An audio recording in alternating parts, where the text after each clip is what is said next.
निर्भीड, निपक्ष, रोखोक, कणखर वाहनाचे लोकप्रिय live news channel Pandharpur live. आज पंढरपूर तालुक्यातील वाखरी येथे समाधान फाटे व सहकारी शेतकरी पुत्रांच्या अमरण उपोषणाच्या चौथ्या दिवशी शेतकऱ्यांनी पंढरपूर पुणे पालखी महामार्गावर वाखरी येथे रस्ता रोको आंदोलन केले। यावेळी पंढरपूर सातारा व पंढरपूर पुणे या दोन्ही महामार्गावर वाहनांच्या लांबच लांब रांगा लागल्या होत्या। पंढरपूर ग्रामीण पोलिसांनी यावेळी चोख बंदोबस्त ठेवला होता। या रस्ता रोको आंदोलनात विठ्ठल परिवाराचे नेते भगीरथ भालके हे सुद्धा आवर्जून उपस्थित होते। रस्ता रोको आंदोलनानंतर भगीरथ भालके यांनी प्रसिद्धी माध्यमांशी बोलताना शासनाला इशारा दिला। बघा भालके यांची प्रतिक्रिया।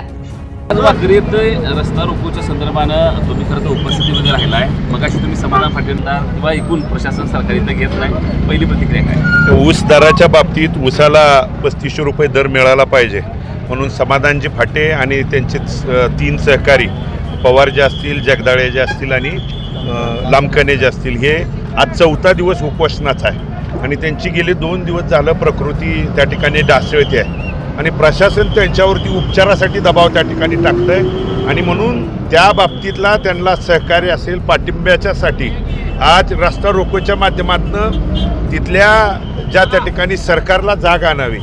आज नागपूरला अधिवेशन सुरू आहे, मुळात 4था दिवस आहे, तरी देखील कोणतंही प्रशासन आणि शासनाच्या त्या ठिकाणी कोणतीही त्याची दखल न घेता यांची म्हणणं काय आहे हे देखील त्या दरम्यान ऐकून घेतलं नाही। म्हणून त्या बाबतीत हा आवाज, शेतकऱ्याचा आवाज तिथंपर्यंत पोहोचावा यासाठी रस्ता रोकोचा आज वाखरी तळावरती त्या ठिकाणी चौकामध्ये केलं।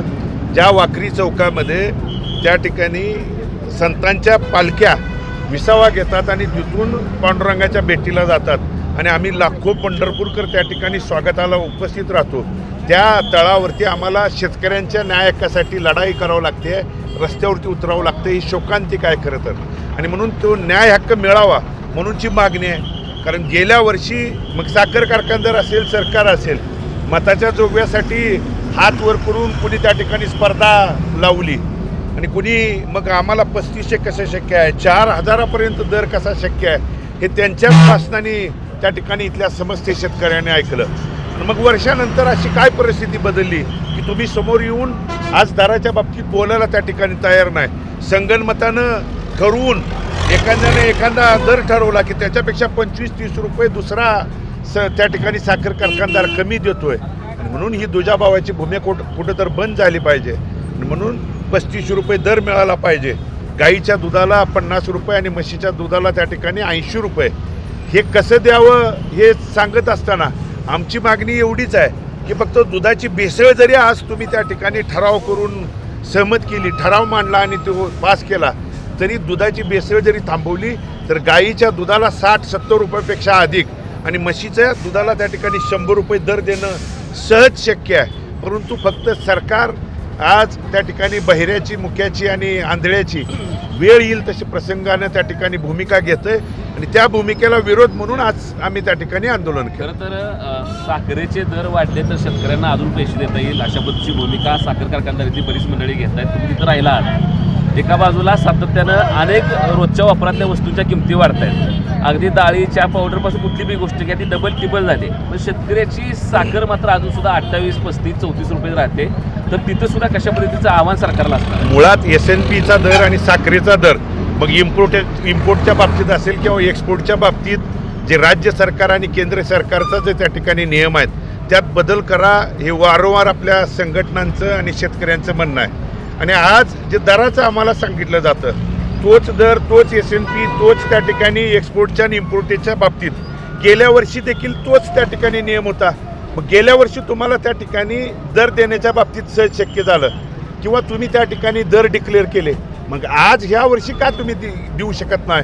उलट गेल्या वर्षीची आणि या वर्षीची जर तुलना केली तर मध्यंतरीच्या काळामध्ये अतिवृष्टीमुळं इथला शेतकरी उद्ध्वस्त झाला आहे, हातातोंडाशी आलेली अनेक पिकं उद्ध्वस्त झालेले आहेत। एकमेव ऊस पिकावरती त्याला त्या ठिकाणी कुटुंबाचा आणि भविष्याचा उदरनिर्वाह करणं त्याचा त्या ठिकाणी गरज आहे आणि मग त्या ऊस दराला जर तुम्ही आधार नाही दिला, दर नाही दिला तर तो शेतकरी जो अतिवृष्टीमुळं निम्मा अर्धा मोडलाय तो पूर्ण त्या ठिकाणी संपून जाईल आणि म्हणूनची मागणी आहे की जास्तीत जास्त दर तुम्हाला गेल्या वर्षी मताच्या जोगव्यापायी तुम्हाला शक्य होतं तर आज शेतकऱ्याच्या कळवळ्यापायी तुम्ही खऱ्या अर्थानं येऊन हा दराच्या बाबतीत सांगणं गरजेचं होतं. S&P नियम तो इम्पोर्ट एक्सपोर्ट गेल्या वर्षी देखील समानच होतं त्यावेळी तुम्हाला शक्य होतं. मग ह्या वर्षी का शक्य नाही हे एकदा तुम्ही येऊन त्या ठिकाणी लोकांच्या पुढे सांगायला तयार असलं पाहिजे. मात्र जाणून बुजून दुर्लक्ष करण्याचं काम जिल्ह्यातल्या तमाम साखर कारखानदाराच्या वतीनं आणि काही पुढाऱ्यांच्याकडून त्या ठिकाणी सुरू आहे. तुम्ही सुद्धा विठ्ठलचे माजी चेअरमन आहे म्हणजे दर देणं शक्य आहे का आत्ताच्या परिस्थितीत? मी सांगण्यापेक्षा अनेक साखर कारखानदाराच्या चेअरमनची आणि प्रमुखांची भाषणं तुमच्याकडे आहेत.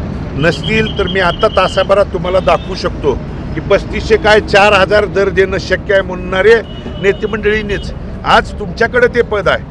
मी त्या कारखान्याचा त्या ठिकाणी ठराविक काळासाठीचा चेअरमन होतो. आज मी त्या ठिकाणी पदावरती नाही त्यामुळं त्या पदाच्या बाबतीत त्याच्या बाबतीत बोलणं मला त्या ठिकाणी उचित नाही. पण जे नेते मंडळी त्या पदावरती आहेत त्यांचीच भाषणं आपण जर काढून बघितली तर सहज शक्य म्हणणाऱ्या नेत्यांनी पुढे येऊन त्या ठिकाणी निर्णय घ्यावा. फाटे आणि सहकार्यांच्या उपोषणाचा आज 4था दिवस आहे. जे आरोग्याची हो, काळजी सर्वांना आहे. या आंदोलनाची धार अजून तीव्र होईल का? नाही, समाधानजी फाटे आणि त्यांचे 3 सहकारी हे वेळोवेळी चळवळीतले आणि शेतकऱ्यांच्यासाठी लढणारे कार्यकर्ते आहेत. ऊस दराच्यासाठी हे काय त्यांचं पहिलं आंदोलन नाही. यापूर्वी देखील भाटघरच्या पाण्यासाठी उजनीच्या पाण्यासाठी शेतीच्या लाईटसाठी त्यांचे आंदोलनं वेळोवेळी त्या ठिकाणी झालेले आहेत. आणि आज त्या ठिकाणी ऊसाच्या दराच्या बाबतीत दुधाच्या दराच्या बाबतीत 4था दिवस आहे. प्रकृती ढासळते आहे. 2 दिवस झालं त्यांना त्या ठिकाणी शुगर लेवल असेल किंवा त्या ठिकाणी अशक्तपणामुळं त्यांची प्रकृती त्या ठिकाणी नाजूक परिस्थितीत चाललेली आहेत. या बाबतीत सरकार आणि या जिल्ह्यातल्या प्रशासनाने आणि सरकारने जर वेळेची दखल नाही घेतली आणि चळवळीतल्या कार्यकर्त्याला जर आज त्या ठिकाणी काही कमी जास्त झालं तर संपूर्ण तालुका आणि तालुक्यातला शेतकरी उद्या रस्त्यावरती उतरल्याशिवाय राहणार नाही. विठ्ठलच्या 3500 भावासाठी विरोधी पक्ष म्हणून भगीरथ बालके मैदानात उतरतील. कशासाठी? विठ्ठलने जे 3500 हा लढा काही कुठल्या एका स्पेसिफिक साखर कारखान्याच्या विरोधात नाही. नाही, तुम्ही तिथले विरोधी नाही पक्ष नाही, नेते. मुळात तुम्हाला तेच सांगतोय. हा एका विठ्ठलच्या दराच्या बाबतीत नाही. इथे येणारे सगळ्या चळवळीतले संघटनेतले त्या ठिकाणी कार्यकर्ते होते.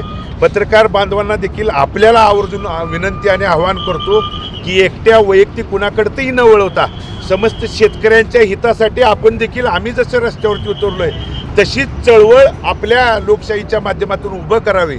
आणि विठ्ठल कारखाना नाही तर समस्त जिल्ह्यातल्या साखर कारखानदाराला आव्हान आणि विनंती करतो, जशी तुम्ही गेल्या वर्षी स्पर्धा केली तशीच स्पर्धा यावर्षी करून शेतकऱ्याला न्याय द्यावा.